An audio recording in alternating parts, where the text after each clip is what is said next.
From last night, he's hooked to his friend's minivan as they take a wild ride down a road filled with snow. The friends tell me they were surprised to see 7 Action News storm tracker on their tail. All of this happened on live TV on 7 Action News at 11 p.m. Then this happens. A Southfield police car pulls them over. I was worried. Looking back at it, I think I wouldn't do that again. But in the moment, I definitely enjoyed it. The most shocking part was coming on to Lazar and seeing the police car. We were just kind of like, oh, shoot. But then as they pulled us over, it kind of seemed like they were more like, you guys are just kids messing around, not so much like necessarily doing anything that bad. He kind of gives me the disappointed dad look. He's like, kids. The 3 all-students at Lawrence Tech say they were told to go home as the storm continued through the night. They were stunned to see the video had thousands of views on our website at WXYZ.com and even aired on CNN. Probably wasn't the smartest idea, but I mean, on a weekend in college, you could be doing a lot worse things like drinking or smoking. So I think it was just something to keep us busy. But they say next snowstorm, they'll just stay at home. In Southfield, Tara Edwards, 7 Action News. You got to admit, that does look fun, doesn't it? I mean, come on.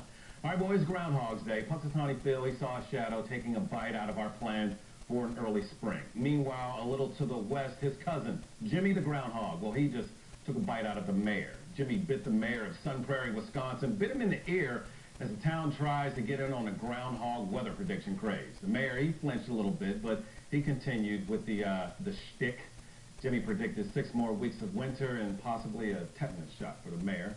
Linda, you definitely want to be careful over there because weather forecasters bite, as I understand it. The wind's below 0. Davey, you bite me, I'm biting you back. Nicole? Who's the sportscaster? Who's the sportscaster? Go play. Yeah, the guy that, anyway. No. Oh, yeah, Mike Tyson. Merv Albert. No, Albert, yeah. Ouch. Here's the deal. Let me show you what's going on with the weather, all right? It's a little warm in here, but a little cold outside. Here's the deal. I showed you this list before. Let's start with Brownstown Township, 17 inches, the big winner or loser, depending on your point of view. 16.7 in Metro, 3rd greatest snowfall for Detroit ever recorded in history. 16.5 in Wyandotte, 13.5 in Garden City, Novi, 11.5. Some more spots. Shelby Township, 14.5. 14 in Lakeville, 13 in Cambridge, Manchester 12.8, and it looks like we'll run through Farmington here at 10.5 almost, a little more than that, 10.6, 13.7 in South Lyon, lots of spots, lots of numbers, 12.8 in Dearborn Heights, and Lapeer just under 12 inches. The smallest amounts were actually to the northwest. It's almost always flipped the other way. All right, here's the deal. We looked at these numbers on Friday, and then we'd update them, and I told you that after the storm. So 35 inches so far for our total snowfall this season, starting the 1st of November. That's 10.6 above average. On Friday, we were 4.6 below average, so a big swap there of about 15 inches. Last year at this time, we were at 60 inches, 59.9, and again, 3rd biggest snowfall was this storm, 16.7 for Detroit. Very, very impressive. Here's the next one now. Chicago, 4 o'clock. They're going to have an evening rush hour problem. We'll probably have a morning rush hour problem on Wednesday. There's the middle of the night now, 1 a.m. By the time we get to about 6 a.m., it's out of here, but that could be another 1 or 2 or maybe in a few spots even 3 inches. So that's a little interesting for Wednesday morning. And then Wednesday late, there's some more action. Now, most of it's probably going to be to our south, but still has no chances again late Wednesday and Wednesday evening. That won't be as much or as concentrated, at least it looks that way right now, as tomorrow evening. 7 the low so far. We're dropping fast. 19 the high. 3 inches since midnight, but again, the total 16.7 for Detroit. All right, 5 in Mount Clemens, 7 in Metro, 3 in Ann Arbor, 4 in Lapeer. Well, look what's going on in Port Huron. Just feel bad for you. 11 below outside right now. That's no wind, still some stars outside, and all that fresh snow. A fantastic recipe for getting really cold really fast, and that's what's going on. I think it actually comes up a little bit in Port Huron. You may never make it back to 1, but the clouds will come in and kind of warm things up overnight. 2 in Fraser, 4 in West Bloomfield, 0 in Lakeville and Ann Arbor.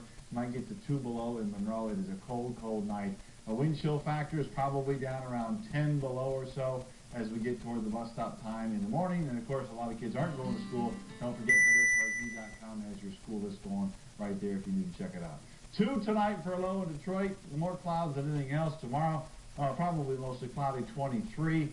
and your 7-day forecast stays active. Let's just put it that way. February decided it wants to be winter. 23 for Tuesday night there with the 1 to 3 inches, and then we go along here and start looking at 3, 0, 10, 14. Snow chances again Wednesday, late Wednesday evening, and Saturday, and Sunday. Busy, busy, busy. Oh yeah. Oh yeah. And that was Martha. That's right. Thank you. Yeah. It I always couldn't stays remember. busy. When somebody say Herb Albert, he was like a player. See him on a brag. We'll soon come with 7 Action News at 10. It could be an easier way to snap a selfie or turn off your alarm from across the room. Our digital reporter, Alexandra Bahuchi, tells us more about a pretty cool gadget that you can control with your smartphone. Also had an outpouring of support for the Detroit man who walks more than 20 miles to work every single day. He has a perfect attendance record as well. It's all ahead on 7 Action News at 10.